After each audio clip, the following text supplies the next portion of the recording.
Kisah Badawi, anak yatim penjual gorengan berhasil ubah nasib hingga kuliahkan adik. Seorang anak yatim penjual gorengan yang berhasil mengangkat derajat keluarganya tengah menjadi sorotan di media sosial. Kisah inspirasi itu berasal dari seorang pria yang bernama Asward Ahmad Badawi. Badawi diketahui berasal dari Sidoarjo, Jawa Timur.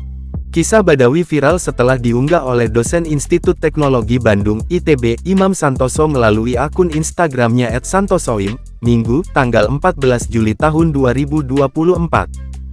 Dalam video itu menunjukkan pria bernama Badawi itu tengah berkunjung ke rumah Imam Santoso. Pria bernama lengkap Asward Ahmad Badawi itu telah ditinggal pergi selamanya oleh sang ayah sejak duduk di bangku sekolah menengah pertama SMP. Demi menyambung hidup, Badawi dan sang ibu pun jualan gorengan. Selain jualan gorengan, ibu Badawi juga seorang guru ngaji. Imam Santoso bercerita dirinya sempat mendatangi rumah Badawi pada 2009. Waktu itu aku jadi relawan beasiswa ITB untuk semua BIUS, di mana semua penerima beasiswa harus disurvei satu-satu ke rumah agar tepat sasaran. Dari Bandung aku naik kereta dan bus nyambung-nyambung ke beberapa kota karena harus mensurvei banyak rumah, lanjut Imam.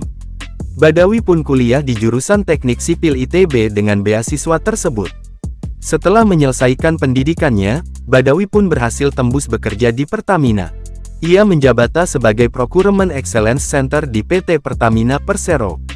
Selain kariernya yang mentereng, Badawi pun berhasil menjadi penerang untuk keluarganya.